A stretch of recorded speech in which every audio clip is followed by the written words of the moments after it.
저는 어릴 적에 넓은 들이 있는 시골에서 자랐습니다. 제가 어릴 적에는 우리나라에는 산이 없는 줄 알았습니다.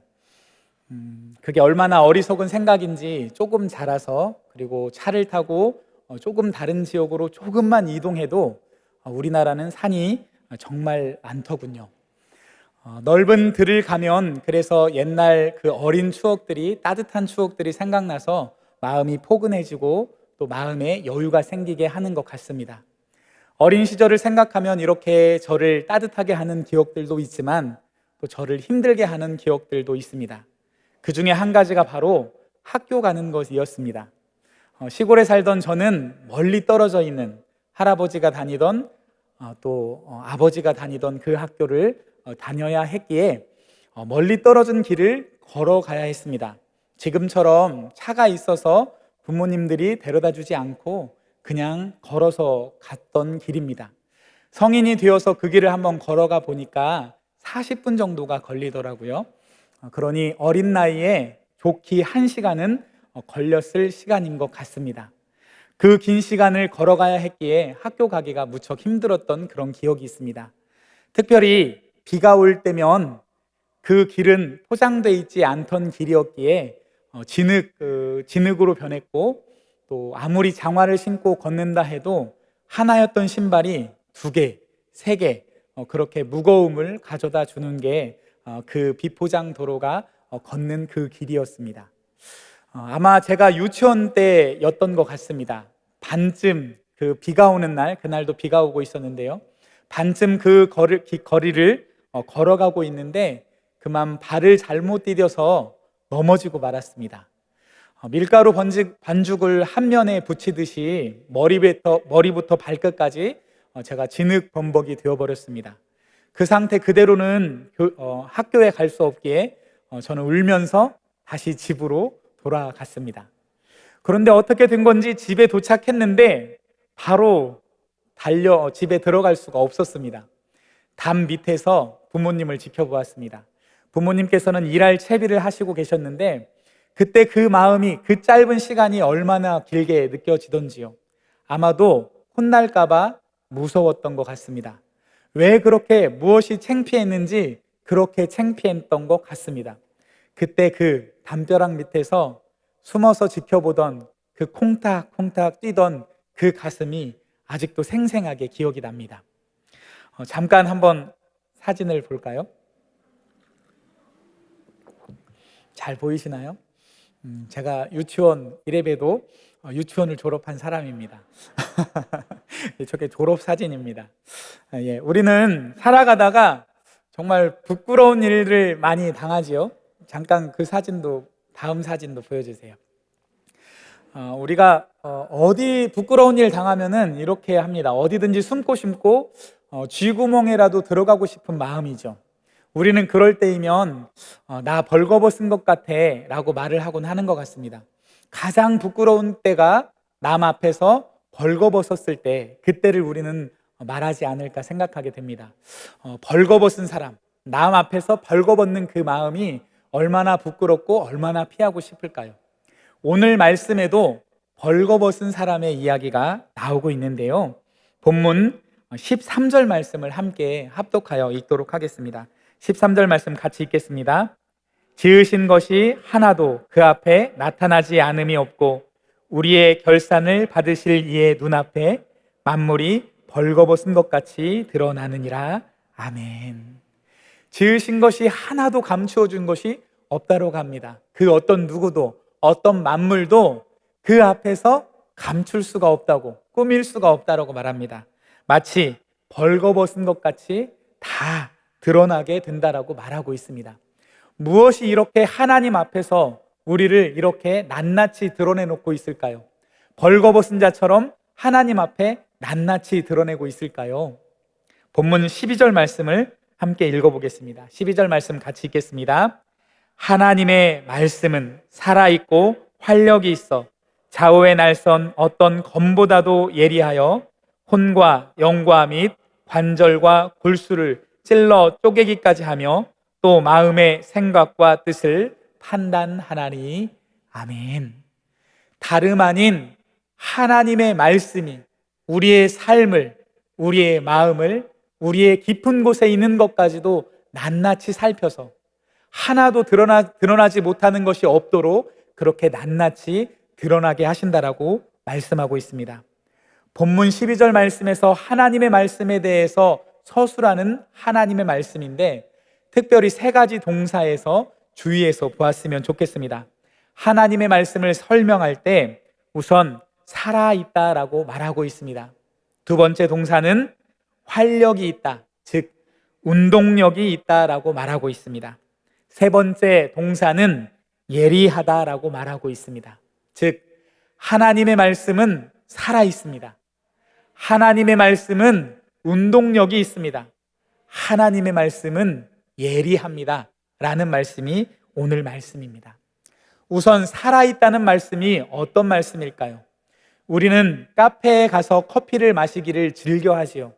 그런데 항상 카페마다 가면 나오는 게 있습니다. 들리는 소리가 있습니다. 그것은 음악입니다. 음악을 연주될 때 우리는 우리 삶을 풍요롭게 하지요. 그런데 조금 더 비싼 카페, 조금 더 좋은 카페를 가면 음악이 아니라 가수가 노래를 합니다. 우리는 그것을 라이브 카페라고 하죠. 그것보다도 더 좋은 것은 원곡 가수가 실제로 그 감성 그대로 그 노래를 불러줄 때 우리는 더 큰 감동을 누리게 됩니다. 이것이 바로 라이브의 힘이지요. 살아있다는 것이지요. 그래서 우리는 비싼 값을 지불하고서라도 그 유명 가수의 콘서트에 가서 감동의 자리로 나아가게 되는 것입니다. 하나님의 말씀이 살아있다라는 것은 2000년 전에 기록되어 있는 예수님의 이야기가 지금 단지 그 기록된 이야기를 읽어서 들리는 그 정도에 머무는 것이 아니라 3000년 전에 다윗의 이야기가 그때 기록된 그 사실이 지금 설교자에 의해서 다시 읽혀지는 그 정도가 아니라 성령의 원저자가 우리가 누구라고 고백하고 있습니까? 성령 하나님으로 고백하고 있죠. 성령의 감동으로 기록한 원저자가 되신 성령 하나님께서 우리가 말씀을 읽을 때, 하나님 말씀을 들을 때 성령 하나님께서 살아있는 말씀으로 우리 가슴에 노크해서 살아있는 말씀으로 들려주신다는 이야기입니다. 살아있는 말씀이 우리에게 위로를 주고, 살아있는 말씀이 우리에게 소망을 주고, 살아있는 말씀이 우리를 회복해 주십니다. 살아있는 말씀이 때론 우리의 죄악을 생각나게 하고 우리의 양심을 되돌려 다시 죄를 슬퍼하도록 만들어 주는 것, 그것이 바로 우리가 대하는 살아있는 말씀입니다. 두 번째 동사는 말씀은 운동력이 있다라고 말하고 있습니다. 운동력이라고 쉽게 설명하면 여러분 8톤 트럭이 달려와서 벽에 부딪힐 때 어떠한 일이 발생되게 될까요?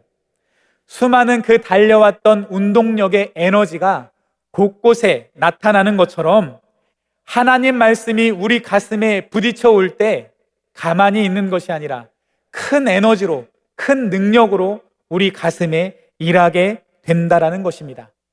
사실 한 사람의 인생을 변화시키는 것은 말씀 전체라기보다는 한 구절의 말씀이 내 가슴에 부딪혀 올 때, 한 구절 말씀을 통하여 살아계신 하나님을 만나게 되어질 때 우리는 하나님 앞에서 무릎을 꿇고 엎드려 하나님 앞에 기도하게 되어짐을 우리는 부인하지 않을 수가 없습니다.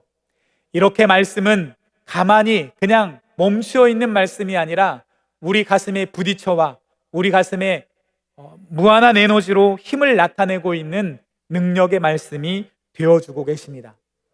마지막으로 말씀을 표현하는 단어는 예리하다라는 단어입니다. 우리가 칼 중에 예리한 칼을 사용하는데 칼 중에 제일 예리한 칼은 아마 수술 집도용 칼일 것입니다. 요즘에는 레이저 칼로 개발되어서 우리의 살과 염증, 우리의 살과 암덩어리를 깨끗하게 제거해내는데 사용하게 되어집니다.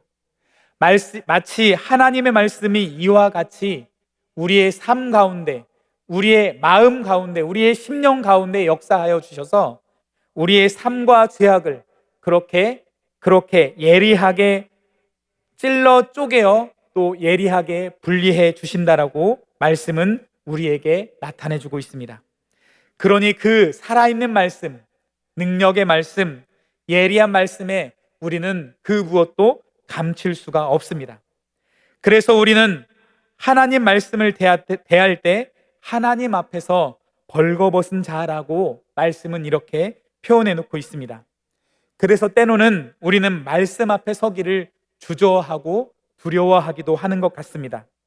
죄를 많이 지어서 하나님의 말씀을 못 읽겠어. 말씀은 매일매일 나보고 이것저것 하지 말해 라고 불평하면서 말씀 앞에 서기를 주저하는 그러한 모습들은 바로 말씀 앞에 벌거벗기를 두려워하는 우리의 모습임을 우리는 부인할 수가 없습니다. 만일 하나님의 말씀이 여기서 끝났다라면 저는 무섭고 두렵고 또한 부끄러워서 견딜 수가 없었을 것입니다. 내가 말씀을 읽는 줄 알았는데 말씀이 내 삶을 낱낱이 읽어내고 말씀이 나의 죄악을 낱낱이 드러낼 때 너무나 무섭고 두려워 부끄러워 그 자체로 하나님 앞에 벌거서 있는 그 자체로 가만히 멈춰 설 수가 없게 되어지는 것이지요. 하나님 앞에서 벌거벗은 자, 내 모든 것을 다 아시는 분, 내 생각과 허물과 부끄러운 모습을 다 아시고 계시는 그분 앞에 서 있게 된다라면 아담이 그랬던 것처럼 주님의 낯을 피하여 도망치고 싶을 것 같습니다. 베드로가 고백했던 것처럼 주여 나를 떠나소서 나는 죄인입니다 라는 고백으로 주님 앞에 설 수가 없었을 것 같습니다. 아주 오래전에 광고가 있었습니다. 병원 병실 화면이 비추고 있는데 병실에 앳돼 보이는 소녀가 손거울을 보다가 자기가 쓰고 있는 털 모자를 살짝 벗어서 그 머리를 바라보게 됩니다. 아마 항암 치료를 받았거나 방사선 치료를 받은 걸로 보입니다. 머리가 하나도 남아있지 않습니다. 그러니 그 소녀의 표정은 근심과 염려와 걱정 속에서 두려움 속에서 가득합니다. 그런 두려움 속에서 병실 복도를 걸어가고 있는데 멀리서 친구가 다가옵니다. 그런데 그 친구를 발견했음에도 이 아픈 이 소녀는 입가에 미소를 띄울 수가 없습니다. 오히려 숨고 싶은 그 마음의 표정에서 드러납니다. 그때 맞은편에서 다가오는 그 소녀가 썼던 모자를 벗으니 그 소녀 또한 머리를 다 자르고 왔습니다. 어떻게 된 것입니까? 이 아픈 환경에 있는 소녀를 위로하기 위해서 이 친구가 자기의 머리를 다 밀고 머리카락을 밀고 친구를 위로하기 위해 온 것이죠. 그러면서 그 친구를 바라보면서 윙크를 하는데 그 윙크 속에 맞은편에 걱정하고 염려했던 그 친구의 표정에는 웃음을 띠며 그 친구가 벤치에 앉으며 그 이야기는 마무리됩니다. 친구를 위로하기 위해서 자기의 머리카락을 밀어버린 친구의 사랑이 정말 크고 놀랍지만 그 사랑도 큰 위로가 되겠지만 우리가 누리고 있는 사랑은 그보다 더 크신 사랑입니다. 우리를 사랑하셨기에 우리처럼 되시기를 멈추지 않으신 예수님. 우리가 요즘 강아지와 고양이를 많이 아끼고 사랑하는 시대를 살아가고 있습니다. 그러나 아무리 강아지와 고양이를 사랑한다 한들 내가 개가 되어서 내가 고양이가 되어서 너와 함께 살고 싶다라고 생각하는 사람은 한 사람도 없을 것입니다. 그러나 우리가 만약 그렇게 원한다 한들 우리는 개가 고양이가 될 수 없습니다.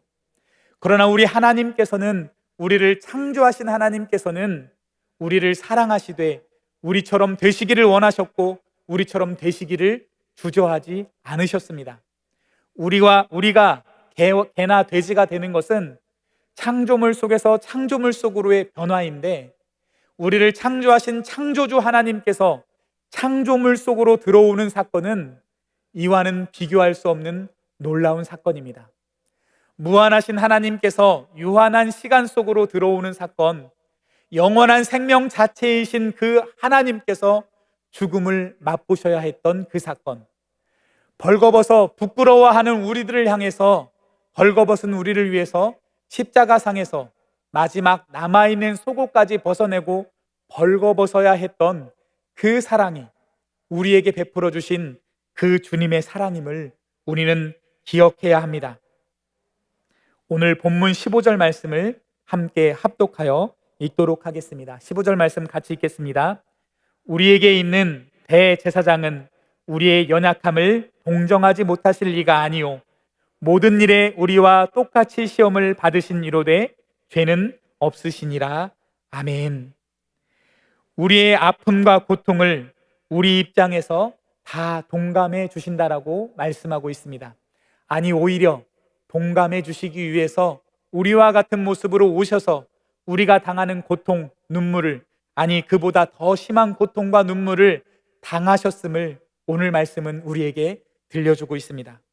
우리를 동감해 주기 위해서, 우리를 이해해 주시기 위해서, 아니 동감하고 계신, 이해하고 계신 그 마음을 우리가 알아주길 위해서 우리처럼 되시기를 주저하지 아니하시고 우리처럼 우리와 똑같은 모습으로 오신 그 예수님께서, 뿐만 아니라 우리처럼 오신 그 예수님께서 우리의 연약함을 채울해 주신다라고 말씀하고 있습니다.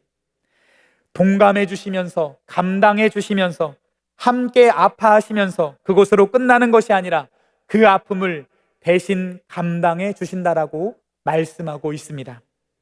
우리에게 계신 예수님은 이러한 분이십니다.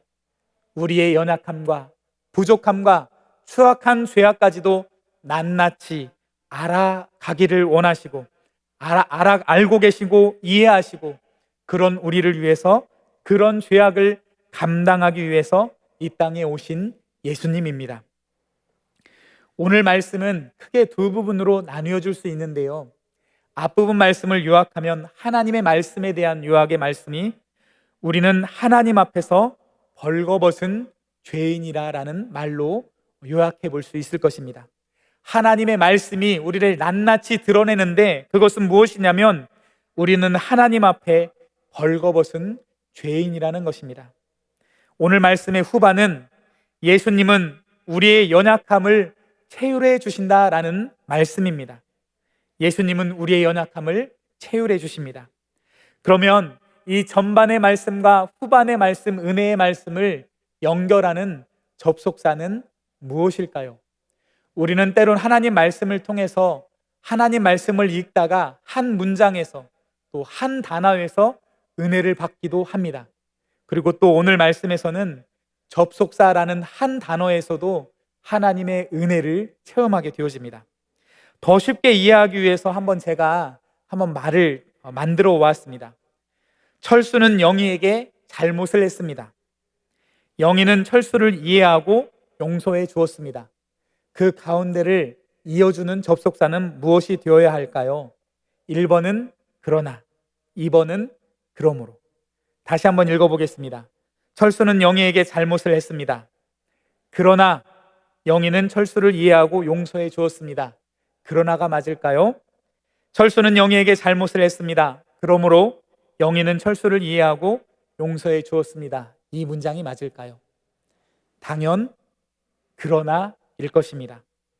그런데 오늘 말씀의 전반부와 후반부를 잇는 14절 말씀을 한번 읽어보도록 하겠습니다. 14절 말씀 같이 읽겠습니다.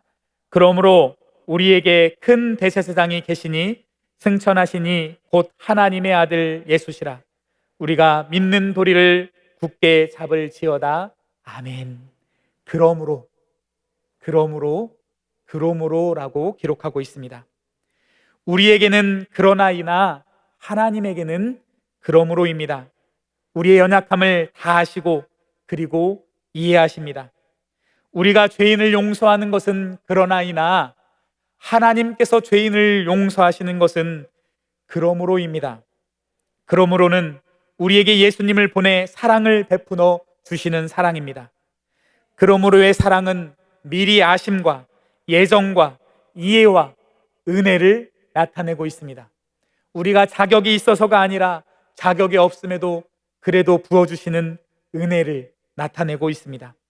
할 수 없어서가 아니라 창세 전부터 자신을 떠나갈 걸 아시면서도 선악과를 주실 때부터, 죄로 달려갈 것을 아시면서도 우리에게 자유의지를 주셨을 때부터, 그때부터 바로 미리 아시고 우리에게 그 사랑을 베풀어 주십니다. 한 사람, 진정 당신을 사랑하는 그 한 사람을 만들기 위해서 그 길고 긴 세월을 그 사랑 안에서 기다리고 계시는 하나님의 마음을 이 시간 깨닫고 이해하는 자리가 되었으면 좋겠습니다. 다시 한번 사진을 한번 띄워줬으면 좋겠습니다.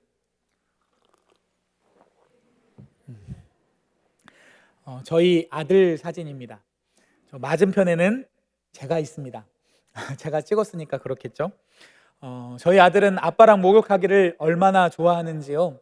하루에 2번도 하자고 그러면 하고 때를 쓰고 목욕하자고 하는 아이가 우리 아이입니다. 이제 사진을 내려주셔도 됩니다. 진흙 범벅이 되어서 담벼락 밑에서 계속 무서워 떨고만 있다면 깨끗해질 수가 없습니다. 부모님 앞에서 계속 그 담벼락 밑에서 진흙 범벅이 된 채로 계속 무서워하고 계속 떨고만 있다면 깨끗해질 수가 없는 것이죠. 우리가 말씀 앞으로 달려갔을 때, 그 앞에 발가벗었을 때여야 비로소 씻겨지게 되고 새 옷을 입을 수 있게 되어집니다. 발가벗는 것이 부끄러운 일이지만 사랑하는 대상 앞에서는 부끄러운 것이 아니라 즐겁고 행복한 일이 되어지는 것입니다.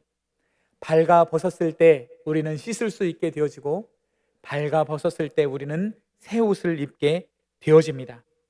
우리 하나님은 우리의 부끄러움을 다 아십니다. 그러므로 그 부끄러움을 다 가려주기를 원하십니다.